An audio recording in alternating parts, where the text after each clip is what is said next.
Reverend Gates. Now I'm gonna show you how this go, where a white man don't care a thing about who you is.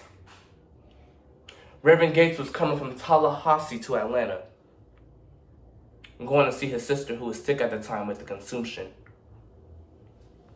The train come up through Thomasville, then past Moultrie, and then stopped at this little town called Sigsbee. Reverend Gates got off in Sigsbee. The train stopped there and they figured he'll get off and check the schedule, just to make sure he'll arrive in time for somebody to come pick him up. Alright. While he's checking the schedule, it come upon him that he had to go to the bathroom. Now, there ain't no colored restrooms at the station. The only colored restroom they got is an outhouse they got sitting way back, 200 yards or so away from the station. Alright. While he's in the outhouse, the train go off and leave him there. He don't know nothing about this town. He ain't even been there before. In fact, he ain't even heard of it before. The man's standing there trying to figure out what he's gonna do, where this train done left him in a strange town. It started getting dark when he noticed a couple of white fellows standing across the street from the station, just standing there, looking at him.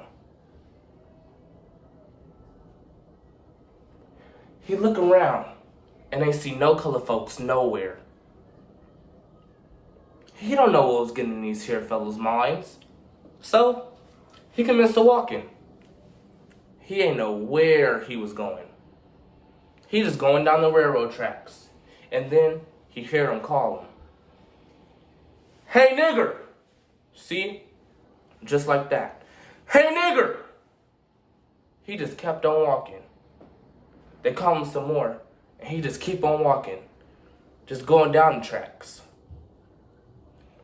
And then he heard a gunshot, where somebody done fired a gun in the air. He stopped then, you know. They crowded on around him. These gang of men crowded around him. Now he just standing there, you know. He got this cross around his neck like what the preachers wear. He got his little Bible that he always carry around.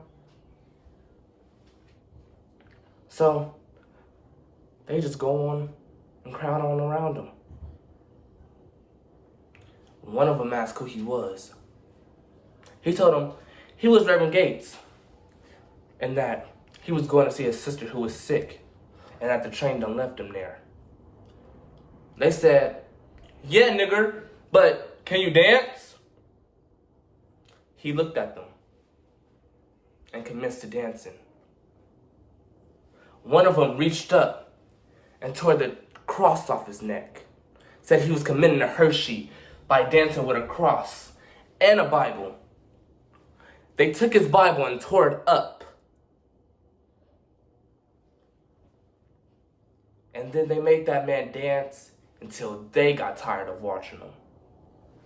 That's the only way he got out of there alive, was to dance. They ain't even had no respect for a man of God. Hi, my name is Roderick, and I just performed Cutler by Rainey's Back Bottom. The reason why I chose this specific piece is because I really relate to Cutler. He is very religious and stands on what he believes, and I feel like I stand on what I believe. And when somebody disrespects my God, I definitely go into detail about what he does, how he does it, and that sometimes he doesn't move when we want him to. And that everybody goes through these tests. And that's one of the reasons why I chose this piece. Another reason is because he is talking to Levi. And in this conversation, he's explaining to Levi that God is real and that he should believe in God. And I relate to that because I want my little brother to relate to God, and I want him to turn to God when he needs to, and when he feels like there's nobody else. I want him to know that there's always what he believes in. And I just feel like there's that little brotherly love there between Cutler and Levy. So that was another reason why I chose this piece. What makes this piece a classic is that it's August Wilson. I mean, August Wilson is a very renowned artist and playwright. And yeah, thank you.